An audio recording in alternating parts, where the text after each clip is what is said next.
이 영상은 주님이 만나주시는 영상입니다. 우주를 창조하시고 당신을 만드신 분, 당신을 하나님의 형상대로 창조하신 분께서 당신을 만나기를 원해서 초대하시는 초대장입니다. 당신을 간절히 부르시고 온전한 생명과 평안을 주시기 위해 주시는 하나님의 선물입니다. 먼저 된 그리스도인들은 반석과 같이 단단해질 것이며 처음 접하는 분들에게는 새로운 생명이 주어지고 평안과 기쁨이 주어질 것입니다. 그뿐 아니라 당신의 어떤 문제와 질병도 해결되고 치유될 수 있습니다. 무엇보다도 너는 내 것이다. 내가 너를 만들고 내가 너를 지명하여 불렀다고 말씀하시는 분을 만나게 될 것입니다. 하나님의 축복이 이 영상을 보는 당신에게 임하실 것을 확신하며 축복합니다. 이 영상은 모두 4장으로 되어 있습니다. 장마다 당신에게 질문이 주어질 것인데 마음으로부터의 진실한 답을 하시기 바랍니다. 당신은 지금 하나님 앞에서 혼자 있습니다. 아무도 당신을 엿보거나 당신의 마음의 소리를 엿듣지 않습니다. 그러므로 자유롭게 하나님 앞에서 자신에게 솔직해질 수 있습니다. 반드시 솔직해야만 올바른 결정을 할 수가 있습니다. 또한 당신의 보이지 않는 혹은 당신 자신도 이해할 수도 없었던 목마름을 채우게 될 것입니다. 육체의 일 혹은 악, 간음, 더러움, 방종, 우상숭배, 마술, 원수매즘, 미움, 시기, 분냄, 당짓는 것, 불화, 이단, 질투, 술취함, 방탕함, 그 외 여러 가지. 그 외 여러 가지, 즉 여기 아직 언급되지 않은 많은 악한 일들과 당신 자신만 알고 있는 비밀스러운 악한 일들이 있을 수 있습니다. 질문입니다. 읽으신 것 중에서 당신에게 현재 한 가지라도 있는 것이 있습니까? 예, 있습니다. 있다면 대략 몇 가지나 있나요? 여러 가지 있습니다. 예, 분명히 이 중에 전혀 없지는 않을 것입니다. 그렇다면 다음을 계속해서 보겠습니다. 이런 일을 하는 자들은 하나님의 나라를 상속받지 못한다. 이런 일들, 이 중에 한 가지라도 있다면 하나님의 나라와는 상관이 없다는 것입니다. 천국과 상관이 없다는 말입니다. 천국에 갈 수 없습니다. 당신은 천국에 갈 수 없습니다. 계속 보시겠습니다. 성령의 열매, 즉 선한 일. 사랑, 희락, 화평, 오래 참음, 자비, 양선, 충성, 온유, 절제. 질문입니다. 읽으신 것 중에서 당신에게 있는 것이 있나요? 예, 있습니다. 그렇다면 대략 몇 가지나 있나요? 여러 가지 있습니다. 혹시 당신 자신에게 만족하지는 못해도 있을 것이라 믿습니다. 계속 읽어보겠습니다.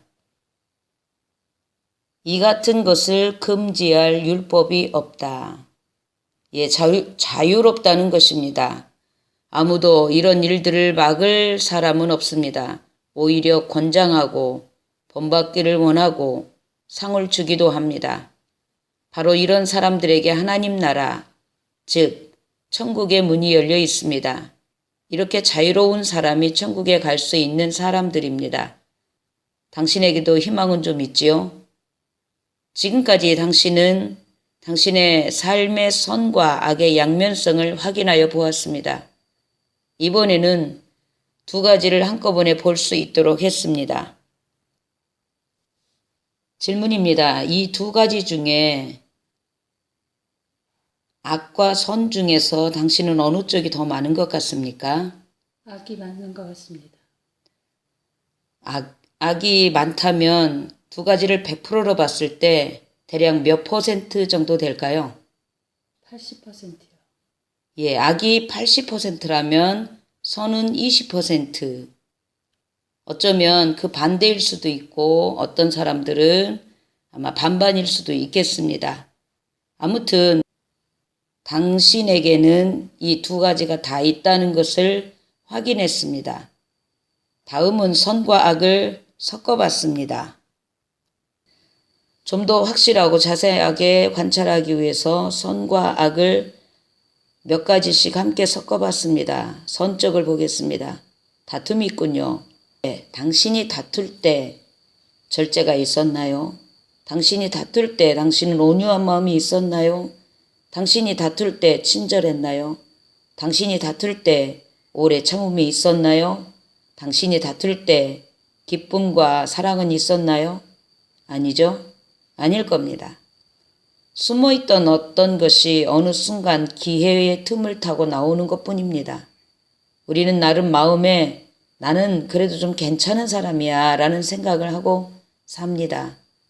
그러나 악한 것 중에 어느 한 가지가 분출되었을 때 이미 모든 것은 상해버렸습니다. 즉 그것은 진짜가 아닌 착각 속에서 자신을 속이고 사는 것을 말해주고 있습니다. 오래 참는다는 것은 끝까지 참는다는 말과 같습니다. 어쩌면 어떻게 사람이 완벽하게 살 수 있겠는가? 그것은 우리 일상에서 늘 일어나는 일이다 라고 생각할 수 있습니다. 그렇습니다. 우리 일상에서 늘 있는 일입니다. 그러나 지금 우리는 우리 속에 숨겨진 것을 조금 드러내놓고 진실을 보자는 것입니다. 우리가 가지고 있는 것이 얼마나 허구이고 스스로 속이고 속고 있는지, 사랑이 있다고 하면서 원수지고 사는 사람이 있거나 미워하는 사람이 있다면 그것은 가짜일 수밖에 없습니다.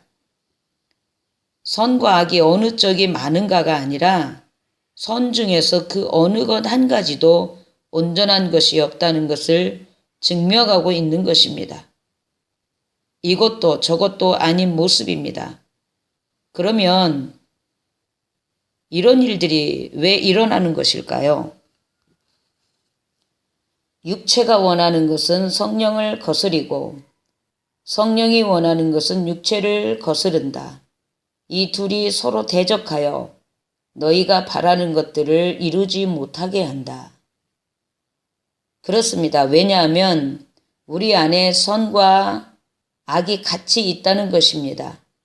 하나만 있어야 하는데 악이면 악, 선이면 선만 있어야 하는데 말입니다.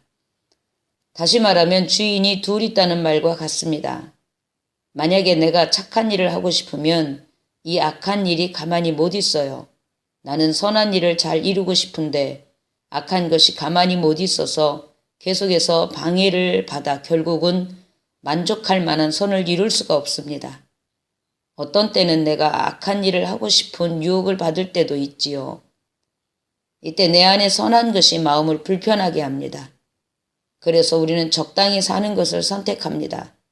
너무 좋은 사람도 너무 악한 사람도 아닌 적당한 삶을 삽니다. 그렇다면 적당히 사는 모습이 어떤 모습인지 보겠습니다. 이것이 무엇인 것 같습니까? 나는 처음에 이 그림을 보고 대단히 놀랐습니다. 아무것도 할 수가 없었습니다. 너무나 충격을 받고 어떻게 키워야 하나, 어떻게 해야 하나, 사람으로 키워야 하나, 개로 키워야 하나.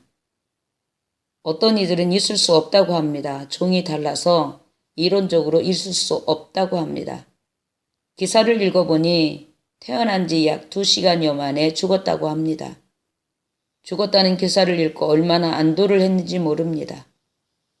아무튼 이 일은 2007년도 브라질 어느 마을에서 일어난 일이라고 합니다. 개가 하나, 둘, 셋, 넷, 4마리 개를 낳고 한 마리는 사람도 아니고 개도 아닌 중간입니다. 사내 아이인데 꼬리도 있습니다. 얼굴도 이그러졌습니다. 이것은 곧 우리 자신의 섞여진 모습을 볼 수 있게 합니다. 당신은 좀 전에 선과 악이 섞여진 자신의 모습을 보았습니다. 겉으로 볼 때는 그냥 우리 보기에 괜찮은 사람 같은데 하나님께서 보실 때, 우리의 속사람을 보실 때 이와 같은 모습이라는 것입니다. 사람도 아니고 개도 아닌 섞여진 모습입니다. 자, 보세요. 너무 징그럽고 불쌍합니다. 만약 키우고 있는 개가 이런 것을 낳는다면 당신은 아무렇지도 않게 키울 수 있습니까? 아니요. 만약 있다면 너무나 불쌍하지만 나는 절대로 키울 수가 없습니다. 일반 강아지들은 그냥 귀엽기라도 합니다. 나와 당신, 우리 자신들의 모습과도 같습니다. 사람같이 보이지만 하나님의 눈으로 볼 때는 개도 아니고 사람도 아닌 이런 섞인 모습이라는 것입니다. 우리가 이것도 저것도 아닌 그런 적당한 모습으로 살아가는 모습을 보실 때 하나님께서 우리가 너무 불쌍합니다. 그런데 참 불행한 것은 하나님도 어떻게 하지 못합니다. 하나님도 우리가 불쌍하지만 도울 수 없습니다. 왜냐하면 하나님은 거룩하시기 때문입니다. 하나님의 거룩은 죄에 대하여 양날선 검보다 더 날카롭습니다. 거룩이 있는 곳에 죄라는 것은 존재할 수가 없습니다. 죄가 거룩 근처에 있다면 그냥 죽습니다. 하나님은 거룩이시기 때문에 하나님께서 가까이 오시지 못하십니다. 도와주고 싶어도 가까이 오시면 우리 자체가, 섞인 우리 자체가 죽어버리기 때문에 하나님도 가까이 오시지 못하십니다. 우리를 사랑하시기 때문에 가까이 오시지 않습니다. 하나님도 어쩔 수 없는 것이 우리 모습이라는 것입니다. 누구의 도움도 필요 없다. 나는 나 자신의 의로 산다는 사람들이 있습니다. 그래서 열심히 도를 닦기도 하고 금욕, 금식 등등을 합니다. 그런데 아무리 노력해도 마음속 양심 속의 죄까지는 해결할 수 없습니다. 당신은 지금까지 몇 년을 사셨습니까? 50년이요. 살아오면서 죄만 지었나요? 혹은 열심히 노력해서 죄를 떠나려고 했나요? 그림과 같이 당신이 아무리 잘 살았어도 죄는 아직 있습니다. 그렇다면 당신이 산 만큼, 즉 50년을 사셨는데 50년을 더 산 다음에는 완전해질 수 있을까요? 아니요. 이 모습이 바로 당신이 태어나면서부터 훈련받고 교육받으며 지금까지 노력하고 최선을 다한 모습입니다. 겉으로 볼 때는 저 사람 착한 사람이야. 대단히 선한 사람이야. 법 없어도 살 사람이야. 해도 그 속을 보면 하나님 보시기에 이건 귀신도 아니고 사람도 아닙니다. 왜냐하면 거기에 원수 맺는 것도 있고 가끔 다투기도 합니다.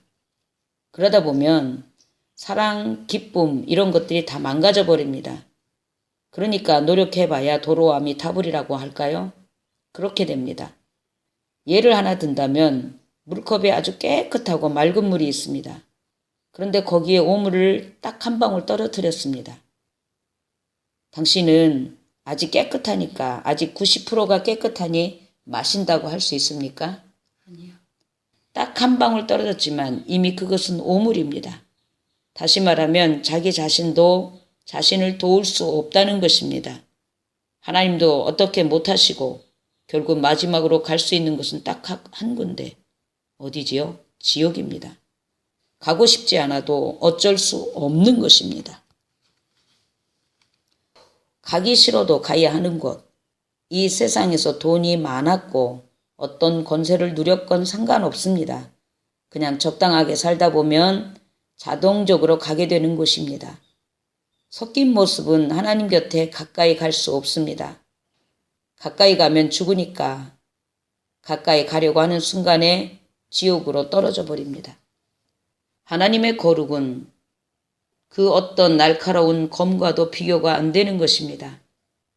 이 땅에서는 아무리 힘들어도 120세 전후사입니다. 그러나 지옥은 시간이 정지한 영원한 곳입니다. 영원히 끝날 수 없는 곳입니다. 당신은 이러한 지옥에 가고 싶으신가요? 만약 가기 싫다면 계속해서 보시겠습니다. 반드시 길이 있습니다. 단 하나의 길이 있습니다. 이것은 이 땅에서 사는 당신이 이 땅에 살면서 결정할 수 있는 것입니다. 죽은 다음에는 이미 끝났으므로 기회가 없습니다. 기회는 지금 당신이 이 땅을 사는 시간뿐입니다. 우리가 이 땅을 언제 떠나게 될지 아무도 모릅니다. 그러면 당신에게 지금 이 순간이 이 땅에서의 마지막일 수도 있습니다. 이 책을 읽는 당신은 분명 하나님이 사랑하시는 사람입니다. 계속해서 다음 장을 보시겠습니다. 그림에 흙이 있습니다. 흰색 점은 씨입니다. 이 흙 속에 사과 씨를 심으면 무엇이 나옵니까? 사과요. 예, 사과나무가 나옵니다. 다시 대추를 심으면 대추가 나옵니다. 질문입니다. 생명은 씨에 있을까요? 흙에 있을까요? 씨에 있습니다.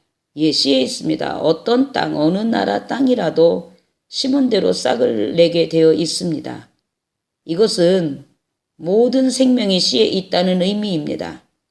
씨는 반드시 흙의 도움을 필요로 합니다.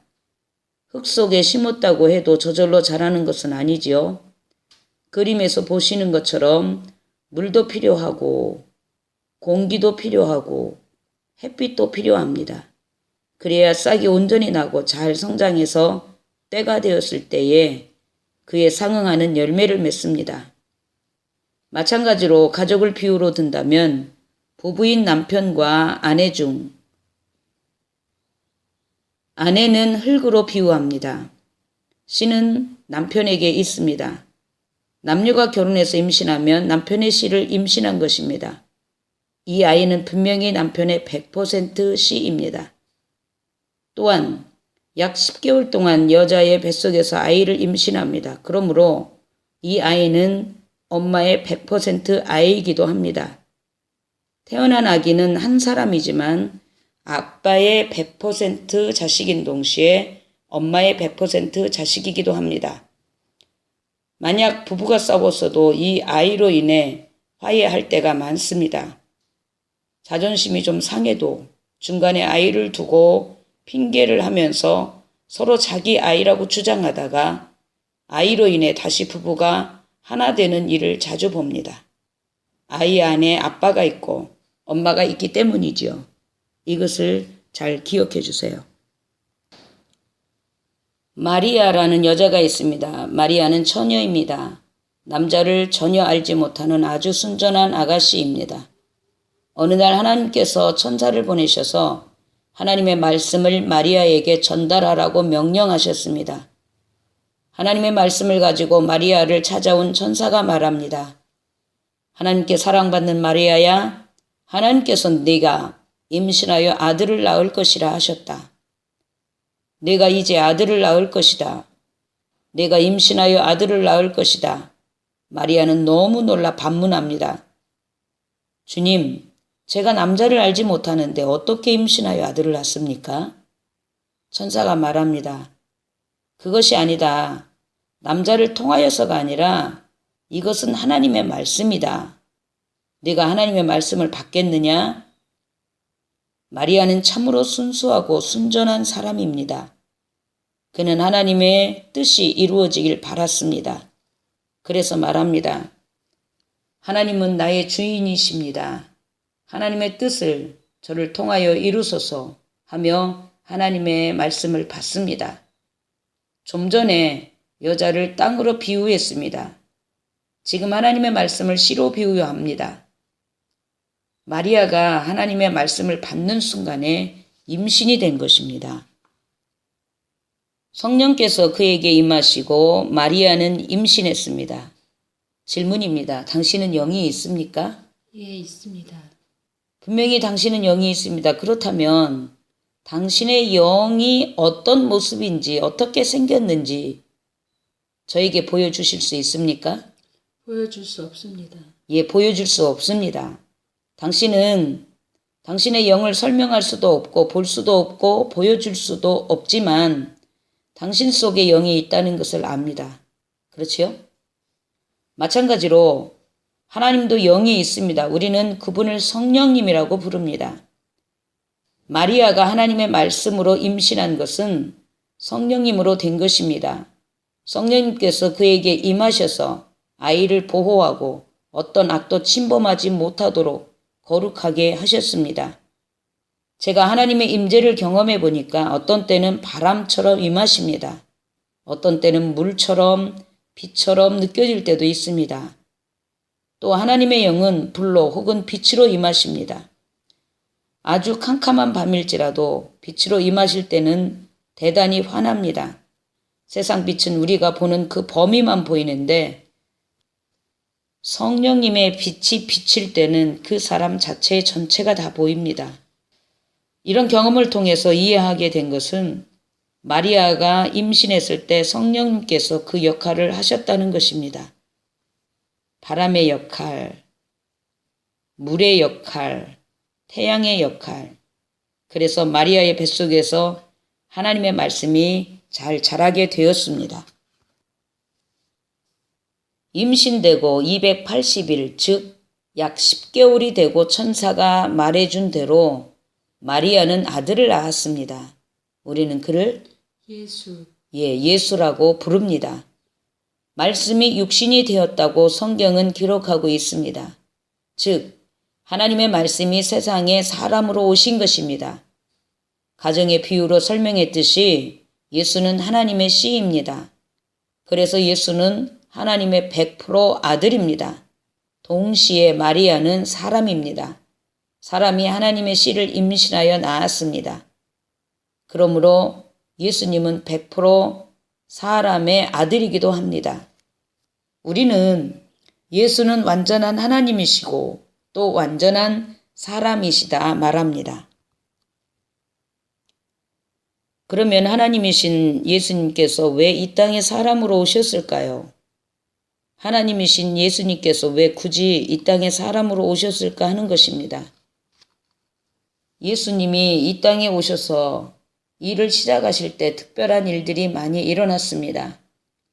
벙어리가 말하는 기적, 안진뱅이가 일어나는 기적, 죽은 사람이 일어나는 기적, 빵 5개, 물고기 2마리로 5,000명을 먹이고도 12광주리가 남은 그런 어마어마한 일, 바다 위를 걷고 귀신들이 달아나는 일 등등 수많은 놀라운 일들이 일어났습니다. 많은 사람들이 예수님을 쫓아다녔습니다. 그들은 어떻게 하면 예수님과 가까이 있을 수 있을까? 어떻게 하면 예수님과 접촉할 수 있을까? 하며 예수님과 같이 자고 예수님께 배우고 싶은 그런 열망들이 컸는데 예수님은 12명의 제자를 뽑으셨습니다. 단 12명만. 그런데 그 12명의 제자가 대단한 사람들이 아니라 못 배우고 가난하고 대부분 어부들이었습니다. 너무나 평범한 사람들입니다. 당신과 나처럼. 이들은 예수께서 가시는 곳에 가고 잠자는 곳에 같이 자고 예수님이 드시는 것을 같이 먹고 예수님이 하시는 모든 일을 보고 또 예수님께 배웁니다. 그런데 이 사람들은 예수님께 많이 배웠지만 거의 이해하지 못했습니다. 왜냐하면 예수님은 사람들이 한 번도 경험해 보지 못한 하나님 나라의 일을 말씀하셨기 때문입니다. 어느 날 예수께서 제자들을 불러 말씀하십니다. 이제 이 땅에서 나의 일이 다 끝나간다. 내가 있던 곳 천국으로 돌아갈 날이 가까이 왔다. 제자들은 너무나 놀라서 소동이 일어났습니다. 이 무슨 말인가? 예수님께서 이 땅에 왕국을 세우는 것이 아니라 다시 오신 곳으로 돌아가신다니 그러면 우리는 어떻게 되는가? 우리는 언젠가 예수께서 이 땅에 왕이 되시면 한자리 할 것으로 생각했는데 이 무슨 말인가? 그때 예수께서 말씀하십니다. 내가 가서 너희들이 있을 곳을 준비하고 준비가 끝나면 다시 와서 너희도 내가 사는 곳으로 데려갈 것이다. 그동안 제자들은 예수님께 많이 배웠지만 거의 못 알아듣는 것이 대부분이었습니다.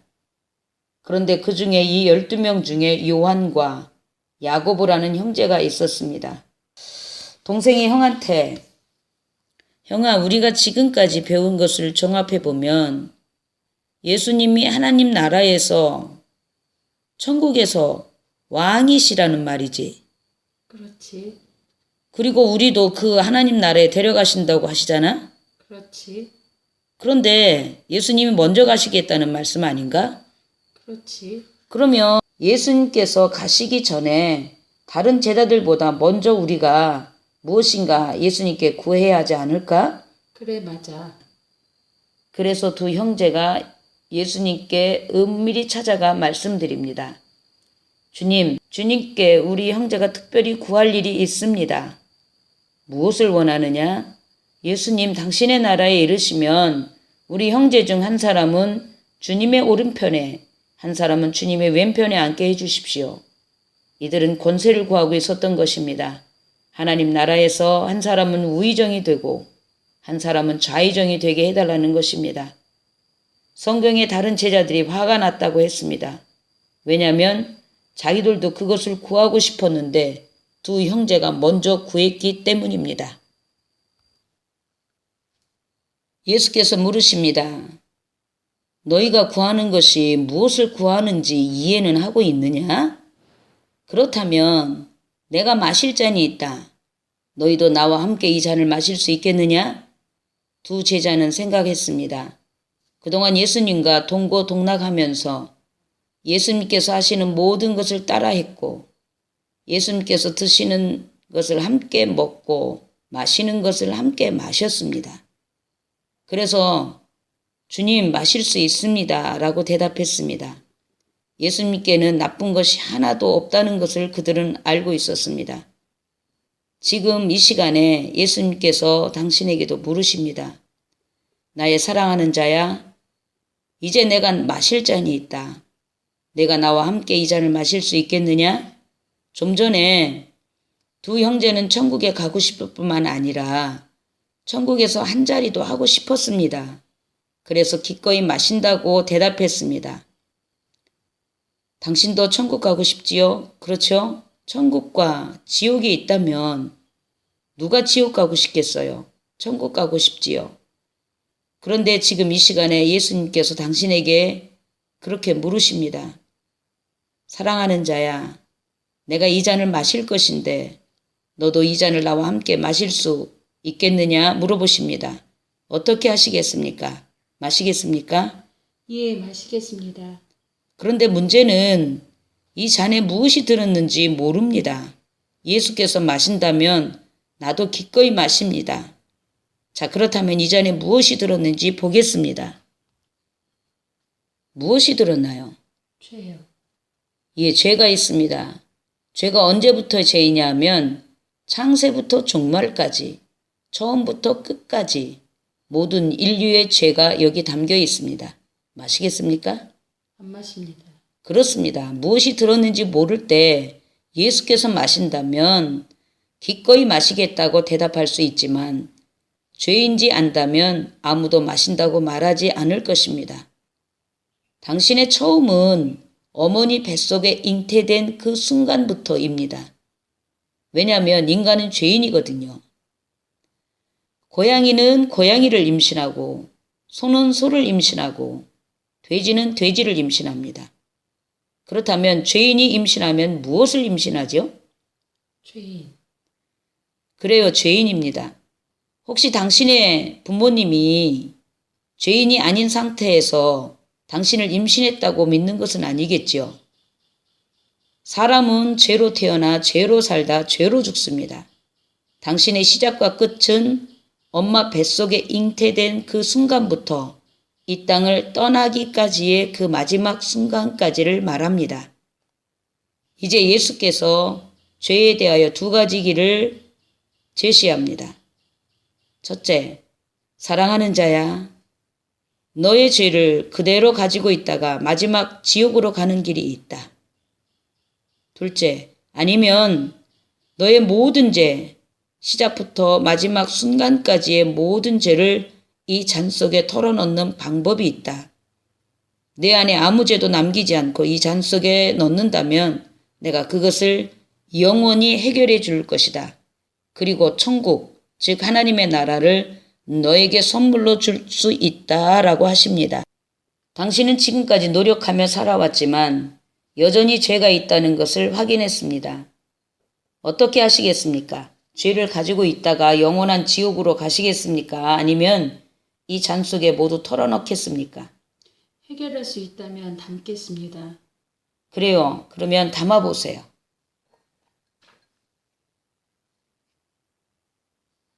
다 담았나요? 네, 다 담았습니다. 혹시 어디 아픈 부분이나 문제들이 있나요? 그것까지 다 담으세요.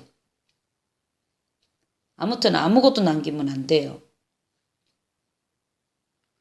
당신 속에 아무것도 남기지 마시고 비우세요. 다 담았나요? 예, 모두 남김없이 다 담았습니다. 그렇다면 여기 이 잔 속에 무엇이 있습니까? 죄. 누구의 죄인가요? 내 죄. 그렇습니다. 당신은 당신의 모든 죄를 이 잔에 담았습니다. 혹시 아까우신가요? 아까우시면 돌려드릴 수 있습니다. 도로 마시겠습니까? 아니요, 안 마십니다. 만약 다시 마신다면 당신이 넣은 죄의 7배가 될 것이라 성경은 말씀합니다. 다시 묻습니다. 다시 마시겠습니까? 아닙니다. 절대 다시 마시지 않겠습니다. 예, 저도 안 마십니다.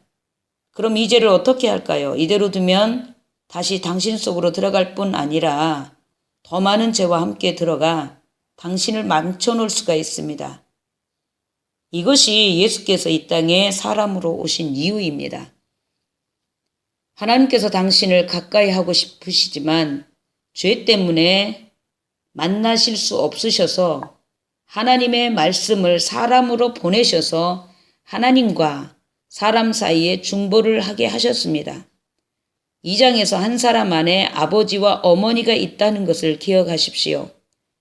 예수님 안에는 온전한 하나님과 온전한 사람이 있습니다. 그래서 하나님과 사람 사이에 중보를 하실 수 있습니다. 그러나 가장 먼저 당신의 죄를 해결하여만 가능합니다. 그래서 예수님께서 당신의 죄를 다 마셔버렸습니다. 좀 전에 예수님은 100% 하나님이시다, 100% 사람이시다라고 설명해 드렸습니다. 그런데 지금 예수님이 당신의 죄를 다 마시셨습니다. 지금 이 시간에 예수님이 무엇이 되신 것입니까? 죄인입니다. 그렇습니다. 죄인입니다. 죄가 되셨습니다. 누구의 죄가 되신 건가요? 내 죄. 예, 바로 당신의 죄가 되신 것입니다.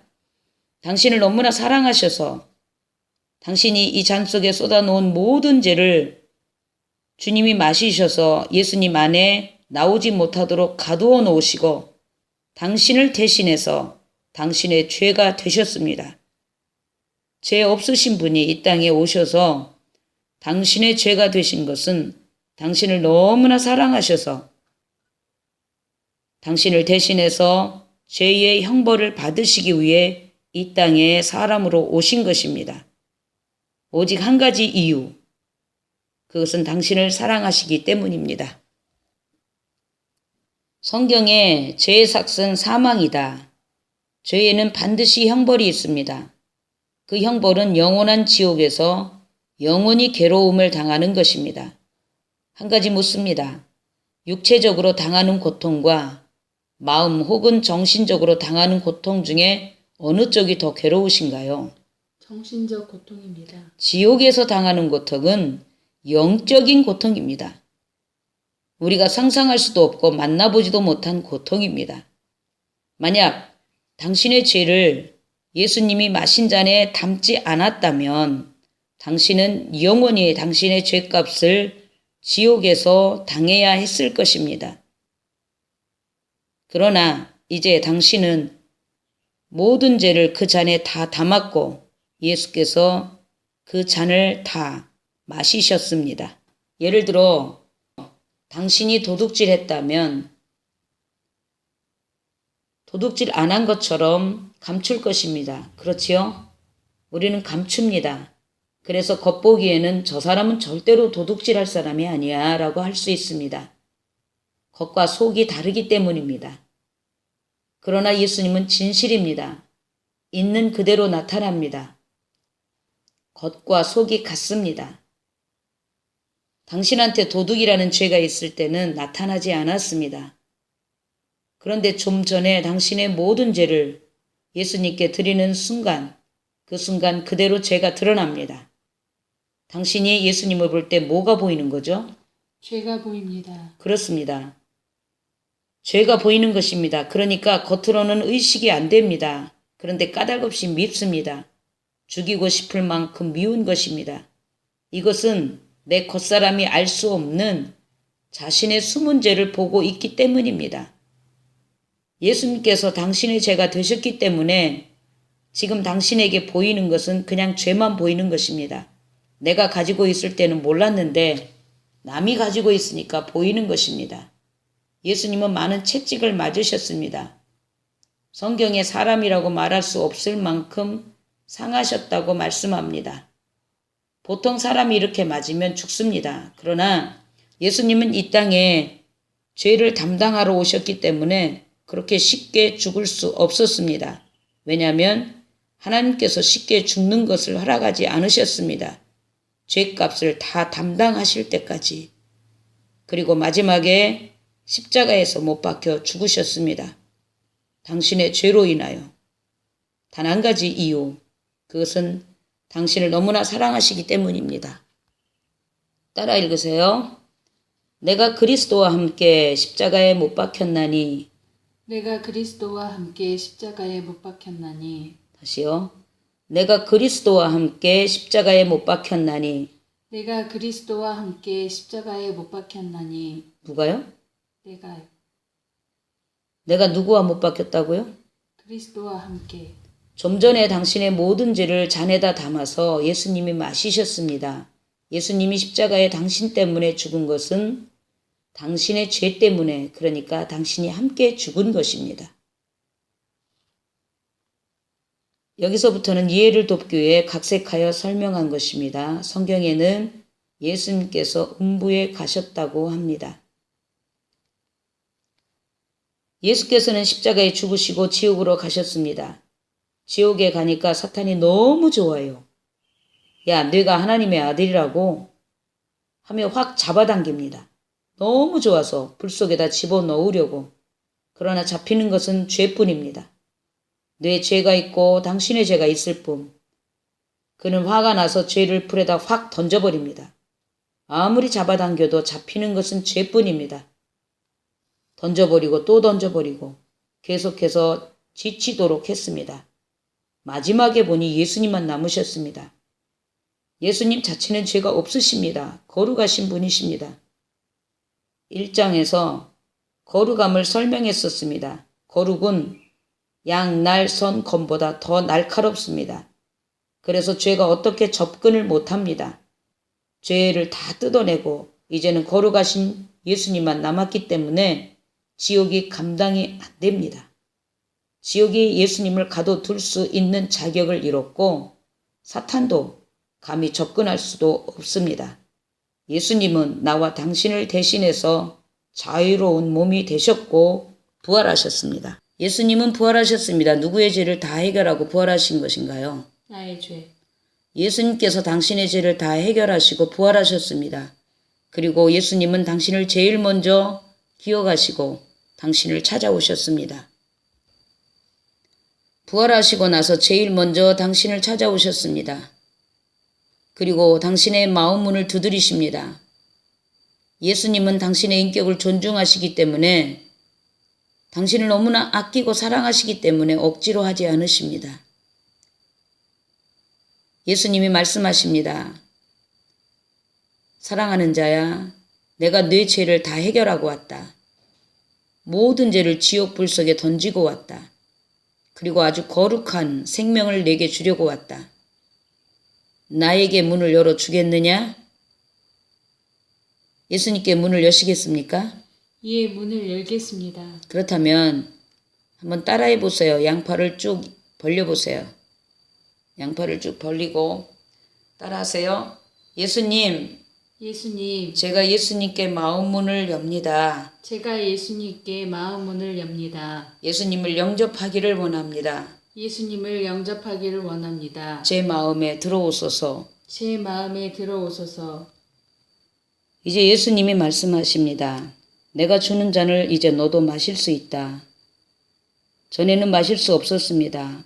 알지 못할 때는 뭐가 들었는지 모르지만 예수님이 마시면 나도 마신다고 했습니다. 알고 보니 죄였습니다. 그것도 당신의 죄. 그래서 마실 수 없었습니다. 그런데 지금은 예수님이 사랑하는 자야, 이제는 내 잔을 마실 수 있단다. 잔에 죄 없는 거룩한 생명이신 예수를 담았습니다. 자, 예수의 이 거룩한 생명을 마시겠습니까? 예, 마시겠습니다.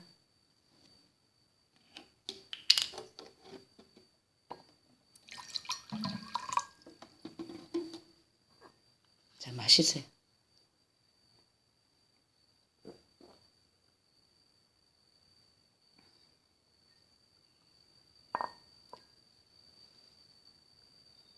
당신은 지금 예수님을 마셨습니다. 예수님은 지금 어디 계신가요? 내 안에 계십니다. 예, 당신 안에 있습니다. 그러면 지금부터 이 손가락은 누구의 것인가요? 예수님 것입니다. 발가락은 누구의 것인가요? 예수님 것입니다. 눈은 누구의 것인가요? 예수님 것입니다. 코는 누구의 것인가요? 예수님 것입니다. 입은 누구의 것인가요? 예수님 것입니다. 예, 맞습니다. 이제는 모두 다 예수님 것입니다. 전에는 죄의 것이었습니다. 죄의 종이었습니다. 이제는 죄가 죽고 예수님이 사셨기 때문에 예수님 것입니다. 이제부터는 내가 눈으로 나쁜 것을 보고 나쁜 생각이 들 때, 누나, 너 예수님 것이다. 너 예수님 거야. 계속 마음으로 말하는 것입니다. 당신은 당신 자신이 모든 죄와 상관이 없다는 것을 스스로 상기시키는 것입니다.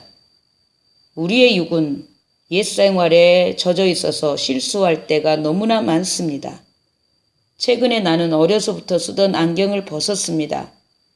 분명히 벗었는데 안경을 쓰고 있지 않은데 수시로 안경을 쓴 사람처럼 안경을 손으로 잡으려고 하고 올리기도 하고 벗으려 하기도 합니다. 그럴 때마다 나 안경 벗었지? 그렇게 3개월 정도 지나니 그 행동을 이제는 거의 하지 않게 되었습니다. 내가 몸과 입으로 악한 말을 하고 싶을 때 실수로 악한 말을 했어도 자신을 정죄하는 것이 아니라 자신이 죄와 상관이 없어졌다는 것을 상기하고 악한 말 했으면 빨리 이봐, 너 예수님 거야. 너는 예수님께 속한 자다 라고 상기시키는 것입니다. 그러면 나쁜 말 하고 싶은 마음이 사라집니다. 계속 그렇게 하시는 것입니다.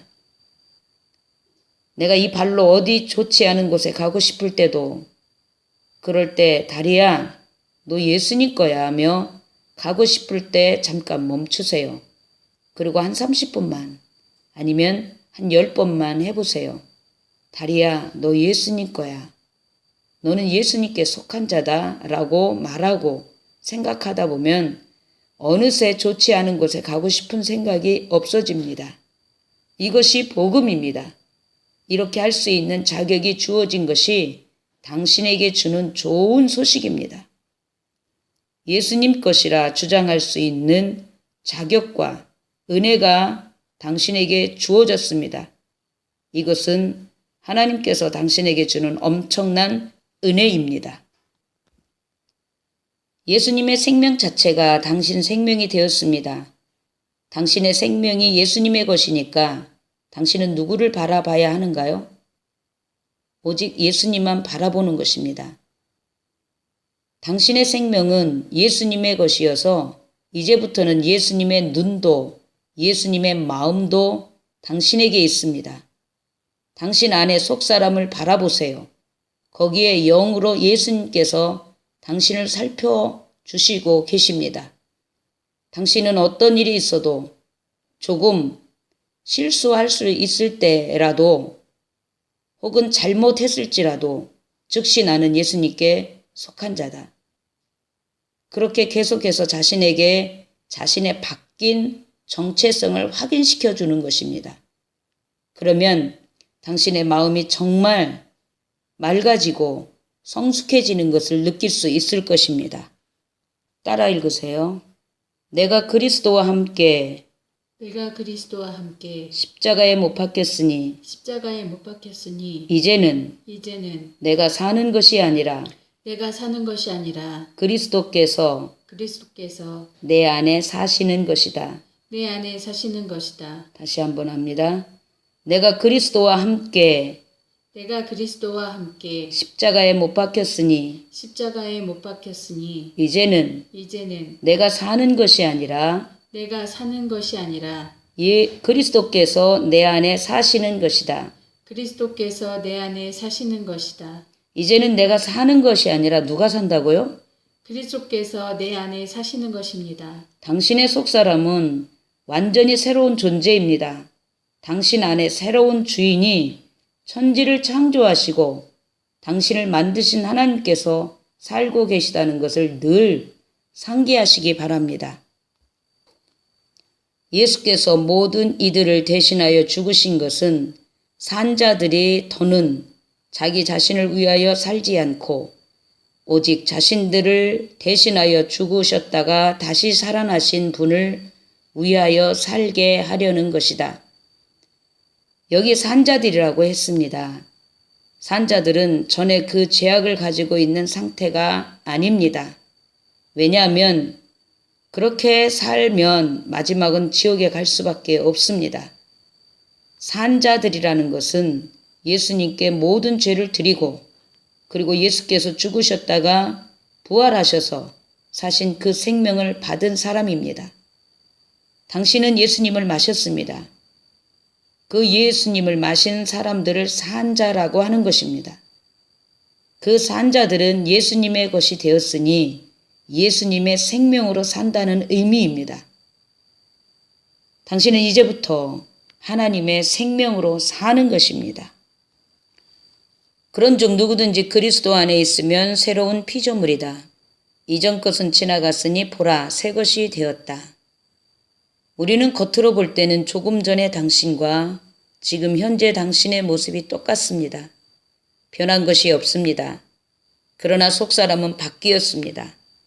죄는 모두 주님이 마시셔서 심판하셨고 다시 새로운 생명이 당신 안에 들어갔기 때문에 새 것이 되었습니다. 보라, 새 것이 되었도다. 어떻게 보느냐의 문제입니다. 나는 예수님께 속한 자이다 라고 말하기 전하고 말한 후가 다릅니다. 당신이 거울을 보고 나는 예수님께 속한 자이다 라고 계속 주장하면 정말 새롭게 보일 것입니다.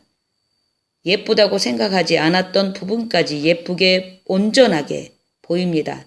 장담컨대 한 일주일만 해보신다면 당신은 물론이고 당신 주변에 모두가 당신이 밝아졌다고 바뀌었다고 생각할 것입니다.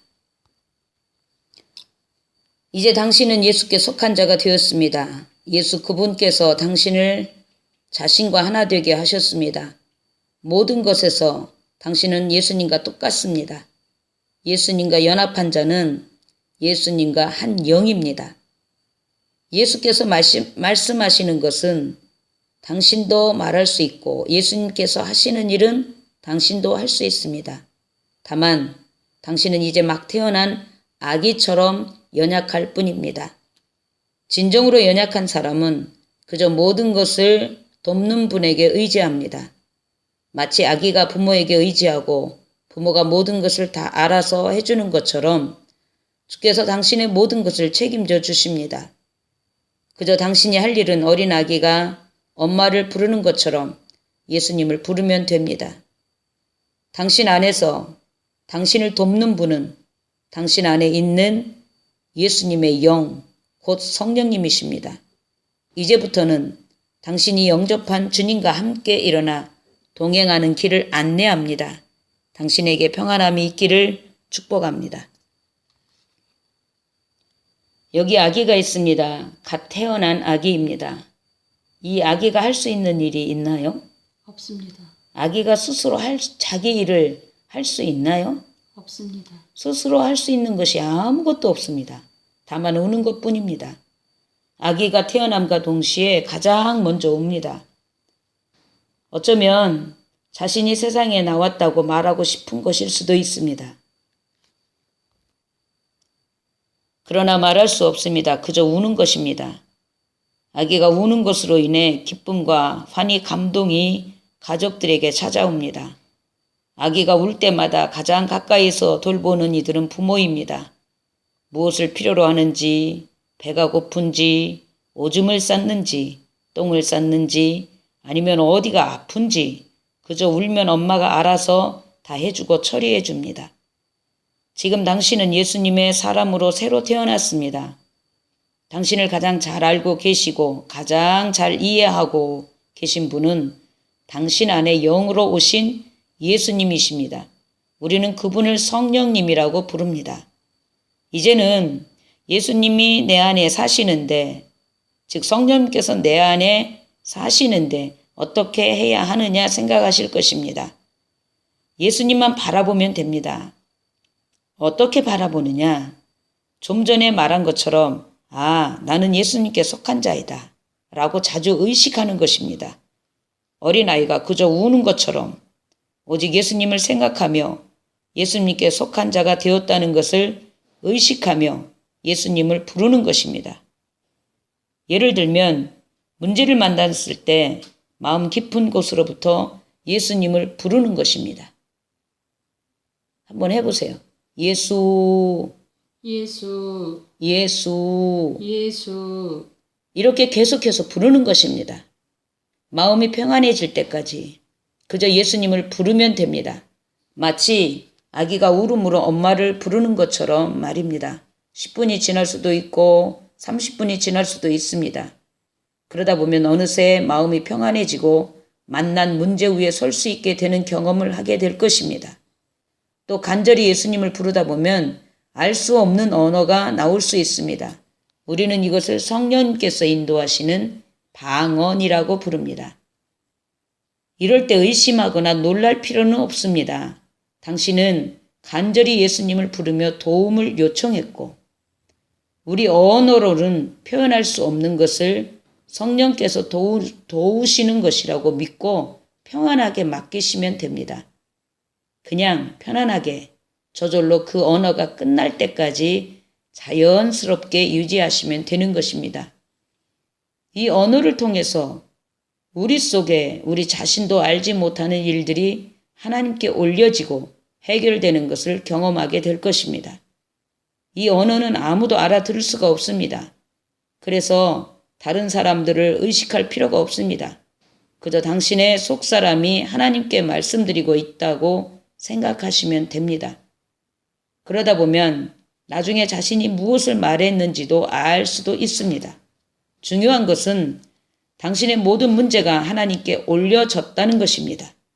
하나님께서 그것을 받으시고 해결해 주셨다는 신호는 당신의 마음 깊은 곳으로부터 평안이 올라옵니다.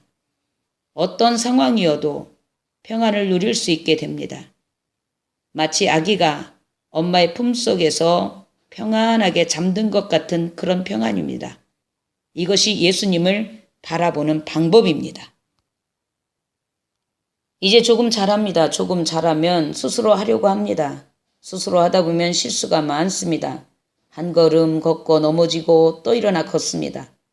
혼자 밥을 먹지만 입으로 들어가는 것보다 흘리는 것이 더 많습니다. 부모는 계속해서 아이를 도와줍니다. 스스로 잘할 수 있을 때까지. 아무것도 모르는 것 같은데 분명한 것은 아이는 잘합니다. 이런 과정에서 많은 실수가 일어납니다. 아이가 실수를 해도 엄마들은 개한테 야, 강아지야, 개야, 우리 애 좀 훈련시켜라 하고 개한테 던져주는 사람은 아무도 없습니다. 그런 부모는 없습니다. 자신의 아이이기 때문에 잘못했으면 부모가 가르치고 때론 매를 들기도 합니다. 그리고 용서를 해도 부모가 합니다. 이처럼 당신이 예수님을 영접하고 예수님을 닮아가는 과정에서 많은 그리고 잦은 실수들이 일어납니다. 당신의 옛 습성이 나와서 당황할 때도 있습니다. 그러나 모든 것을 예수님께 가지고 오는 것입니다. 있는 그대로 모든 것을 솔직하게 말씀드리는 것입니다. 그러면 부모가 어린아기를 돌보듯 예수님께서 당신의 모든 것을 도와주십니다. 이제 청소년기가 됩니다. 그러면 자기가 어른 된 것처럼 모든 것을 다 알고 다 큰 것처럼 행동할 때가 있고 교만해지기도 합니다. 그럴 때 부모는 사랑하기 때문에 벌을 주기도 합니다. 우리가 영적으로 조금 성장하면 자칫 교만해질 수 있습니다.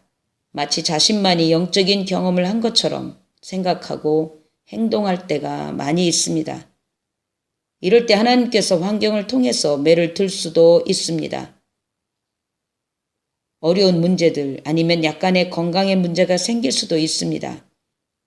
이런 일이 일어나는 것은 하나님께서 당신이 지금 뭔가를 착각하고 있다는 것을 깨닫게 하시기 위함입니다. 이때 재빨리 깨닫고 주님께 잘못했다고 고백하고 다시 예수님 앞에서 계속 살면 됩니다. 예수님께서는 언제든지 용서하시고 더욱 성장할 수 있도록 도와주십니다. 왜냐하면 당신은 예수님의 생명이기 때문입니다. 그러나 분명히 알 것은 이전 것은 지나갔습니다. 내가 예전과 똑같은 행동을 한다고 해서 내가 이전 것으로 되돌아간 것은 아닙니다. 이전 것은 분명히 죽었습니다. 다만 아직 익숙하지 않은 상태일 뿐입니다. 그러니까 난 연약해. 난 이거밖에 안 돼. 하며 자신을 판단하고 주저앉을 필요가 없습니다. 당신이 실수한 것을 알았으면 빨리 주님 잘못했습니다. 예수님의 은혜를 구하고 다시 주님을 신뢰하고 계속해서 주님 앞에서 사는 것입니다. 중요한 것은 나 자신이 누구인지를 의식하는 것입니다. 나는 예수님께 속한 자이다. 진실로 자신에게 말해주는 것입니다. 그러면 당신이 평안해지고 예수님의 생명이 더욱 당신 안에 풍성해질 것입니다. 예수라는 이름은 대단한 권세가 있습니다. 우리가 그냥 예수 하는 것 같고 겉으로 보이지 않을 수 있지만 우리가 예수 한 번 할 때 영적인 공기가 바뀝니다. 예수라는 이름 하나 때문에 대단한 변동이 일어납니다. 예수가 모든 죄를 마시고 죽고 부활 승리하셨기 때문입니다. 죄는 예수님 앞에 아무것도 할 수 없습니다. 예수님께서 이기셨기 때문입니다. 이 예수님의 이름이 당신에게 주어졌습니다. 당신은 마음껏 예수님의 이름을 부를 수 있고 사용할 권세가 주어진 것입니다. 그리스도 예수께 속한 자들은 육체와 함께 그 정욕과 욕심을 십자가에 못 박았다. 만일 우리가 성령으로 산다면 또한 성령을 따라 행하고, 여기 성령으로 산다면 말씀합니다. 예수께서 당신 안에 영으로 계십니다. 성령께서 당신 안에 계시면서 가장 당신에게 원하는 것이 무엇인지 아십니까? 모릅니다. 그것은 당신의 음성입니다. 당신의 소리를 우리 주님은 가장 듣고 싶어 하시고 당신과 친밀한 대화를 원하십니다. 마치 부모가 아무리 힘들게 일을 하고 돌아와도 자녀들이 아빠, 엄마라고 부를 때 모든 피로가 풀리는 것처럼 또 우리가 사랑하는 사람의 목소리를 듣고 싶어 하는 것과 같습니다. 여기서부터 각색하여 설명합니다. 천국에서는 수많은 천군 천사들이 하나님을 쉬지 않고 찬양합니다. 그 소리는 얼마나 아름다운지 말로 표현할 수가 없을 정도입니다. 나는 가끔 기도 중에 천상의 찬양 소리를 들을 때가 있습니다. 그 황홀함은 그 어떤 것과도 견줄 수 없이 아름답습니다. 그런데 만약 당신이 진심으로 마음 깊이로부터 예수님 혹은 하나님 아버지라고 부를 때 하나님은 천군 천사들의 소리가 아무리 아름다울지라도 모든 것을 뒤로 하시고 당신의 소리에 관심을 두십니다. 오직 당신의 소리에만 관심을 가지십니다. 그때 천사들이 놀랍니다. 하나님께서 우리의 찬양을 듣지 않으시고 누구의 소리에 귀를 기울이실까? 그리고 보니 바로 당신입니다. 하나님의 온통 관심이 당신에게 있습니다. 너무나 사랑스러운 마음으로 당신에게 모든 관심을 기울이시는 것을 천사들은 부러워합니다. 당신이 너무나 부러운 것입니다. 하나님의 모든 관심을 받는 당신이 너무나 부러운 나머지 당신과 함께 있기를 소망합니다.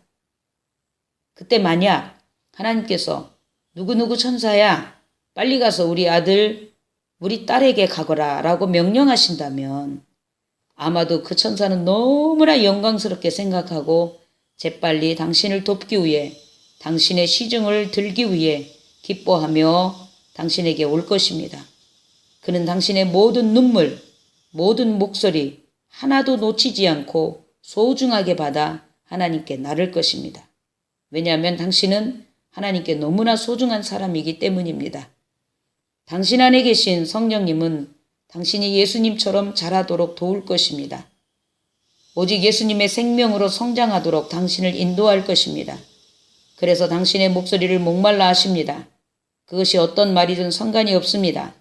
당신이 하나님을 향하여서 하는 모든 말이 중요합니다. 당신이 틀릴 것을 걱정할 필요가 없습니다. 당신이 하나님을 향하여 말하기 시작하면 성령님께서 하나하나 고치시고 수정해 가실 것입니다. 그저 당신은 모든 것을 성령님께 의지하시면 되는 것입니다. 어떤가요? 이제부터 당신은 당신의 목소리를 성령님께 들으시겠습니까? 당신은 기꺼이 성령님과 이야기를 하시겠습니까? 예. 성령님께서는 언제든지 준비되어 있습니다. 당신이 시작하시면 되는 것입니다. 당신이 진심으로 말하기 시작한다면 당신은 당신 속에 말씀하시는 성령님의 음성을 듣게 될 것입니다. 성령님은 당신의 질문을 좋아하십니다. 당신이 듣고 싶어하는 그것보다 성령께서는 더 많이 응답하시고 싶어 하십니다. 당신이 성령님과 교제를 꾸준히 한다면 많은 놀라운 일들이 일어날 것입니다. 성령의 열매는 물론이고 성령께서 주시는 은사가 나타날 것입니다. 그 은사에는 지혜와 지식, 믿음, 병고침, 능력들, 예언들, 영들 분별, 여러 가지 방언들과 방언들, 통역들이 있습니다. 무엇보다도 중요한 것은 당신이 성장하여 날마다 예수님을 닮아간다는 것입니다. 예수님을 깊이 알아가고 예수님을 알아가는 만큼 당신은 성장하고 예수님과 친밀한 관계가 될 것입니다. 하나님과 친밀한 관계가 될 것입니다. 믿음의 창시자이며 완성자이신 예수님을 바라보자. 그분은 자신 앞에 있는 기쁨을 위하여 수치를 개의치 않으시고 십자가를 참으셨고 하나님의 보좌 오른쪽에 앉으셨다. 당신이 예수님을 당신의 주인으로 영접하는 순간 하나님의 믿음이 당신 안에 들어간 것입니다. 당신이 예수님을 받아들이는 순간 당신의 모든 것은 예수님의 것이 되었습니다. 당신이 예수님을 받아들이는 순간 예수님의 씨가 당신 안에서 싹을 내며 자라기 시작합니다. 이것을 날마다 의식하는 것이 믿음이 성장하는 방법입니다. 그래서 날마다 성령님과 교제하는 것입니다. 성령님의 관심은 오직 당신이 예수님만큼 성장하는 데 있습니다.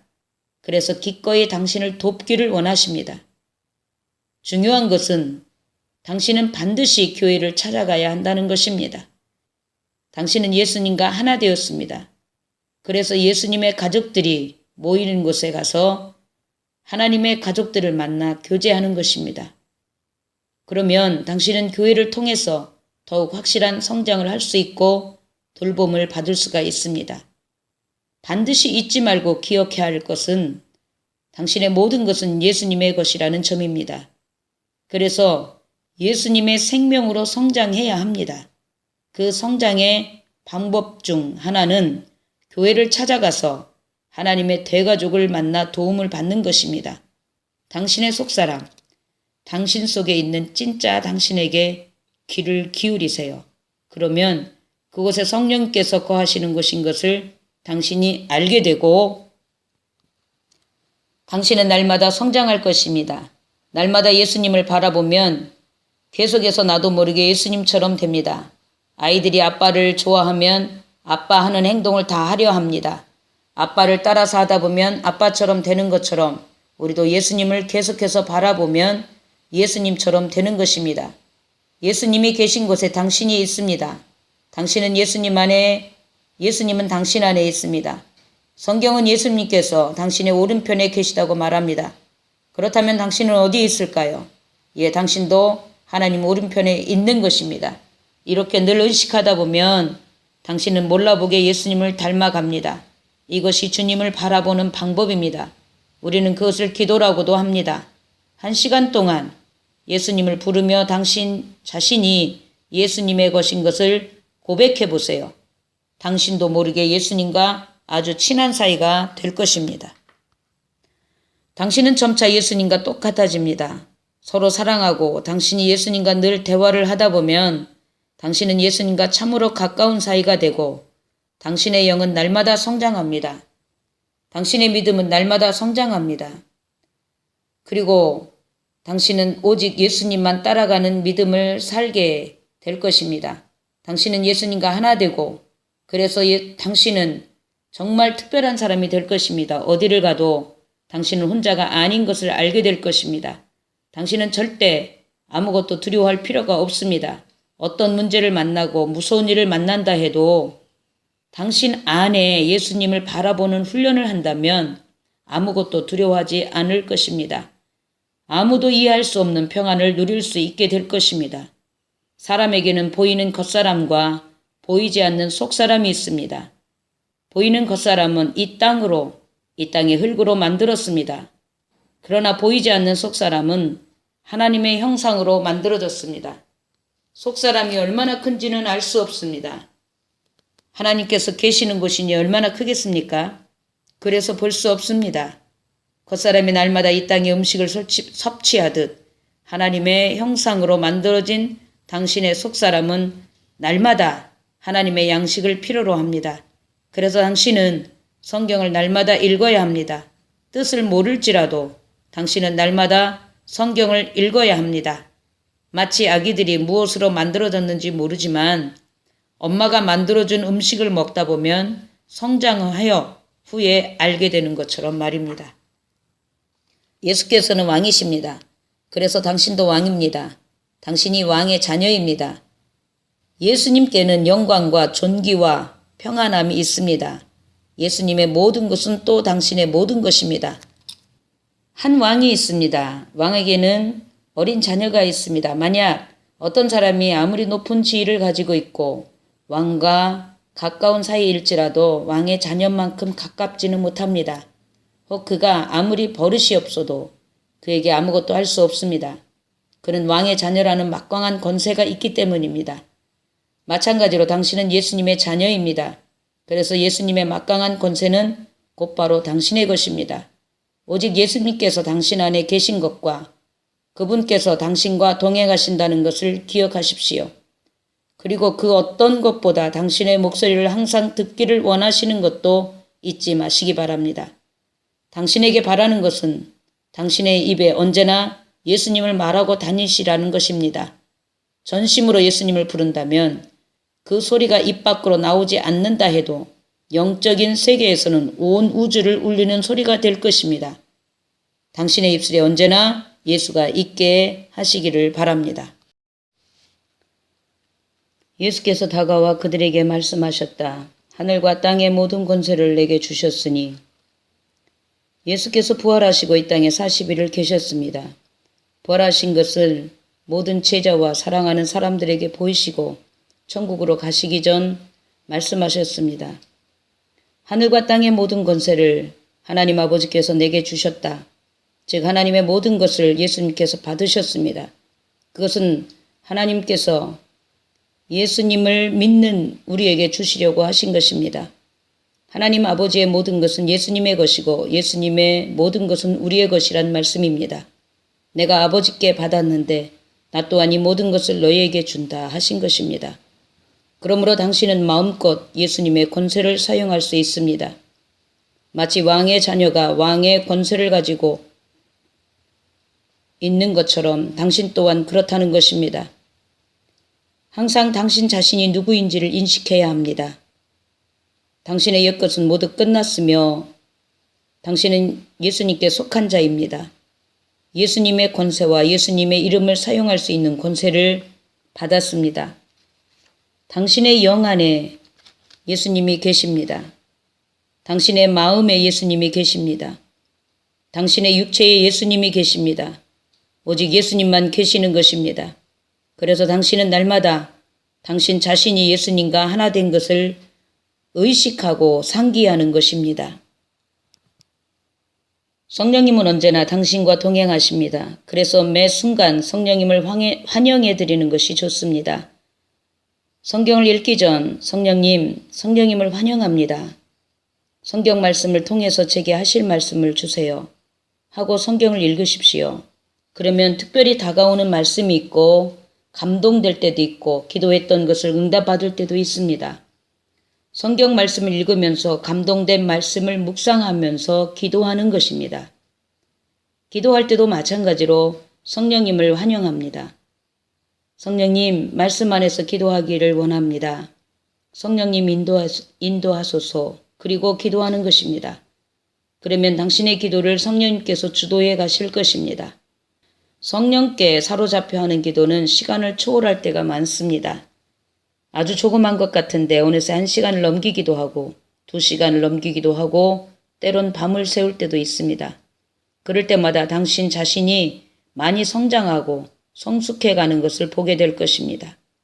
나의 경우 성령님과 함께 성경을 읽다 보면 어느새 많은 시간이 갑니다. 또 기도하다 보면 밤을 새울 때도 여러 번 있었습니다.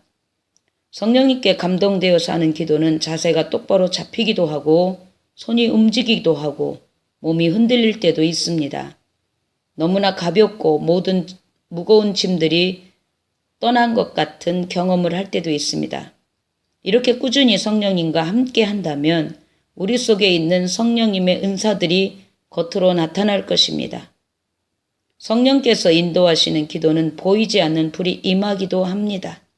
당신의 몸이 더워지기도 하고 땀을 흘리기도 하고 몸이 가벼워집니다. 그리고 당신은 더 깊은 하나님과 교제를 하게 될 것입니다. 성령님은 내 안에 불러 일하십니다. 내 안에서 성령님의 불은 죄악을 태웁니다. 내 안에서 질병을 허락하시지 않으십니다. 오직 하나님의 거룩한 것만 남도록 하십니다. 이렇게 내가 강력해질 수 있을 뿐 아니라 다른 사람을 도울 수 있는 단계가 됩니다. 복음을 받고 예수님을 만난 당신은 그리고 성령님 체험을 한 당신은 이제 가만히 있을 수 없을 것입니다. 전하지 않으면 견딜 수 없게 될 것입니다. 하늘과 땅의 모든 권세를 나에게 주셨으니 그러므로 너희는 가서 모든 민족을 제자로 삼아 그들에게 아버지와 아들과 성령의 이름으로 세례를 주고 내가 너희에게 명령한 모든 것을 가르쳐 지키도록 하라. 보아라, 내가 세상 끝날까지 항상 너희와 함께 있을 것이다. 당신이 예수님과 동행하면서 성령님과 동행하면서 경험한 것을 나누지 않으면 견딜 수 없게 될 것입니다. 가까운 사람들에게 당신이 만난 예수님을 전할 수 있기를 축복합니다. 예수께서는 이 세상 끝날까지 하나님의 나라가 완성될 때까지 복음을 전하는 사람들과 특별히 함께 하신다고 약속하셨습니다. 복음을 전하게 되면 각종 하나님의 은사들이 나타나고 권세와 능력과 병고침 등등이 나타나 당신이 전하는 복음을 확증해 줄 것입니다. 이 동영상이 당신을 통해서 다른 사람들에게 전달되기를 바랍니다. 하나님 아버지와 우리 주 예수 그리스도께로부터 오는 은혜와 평강이 당신께 넘치기를 기도합니다. 아멘. 아멘.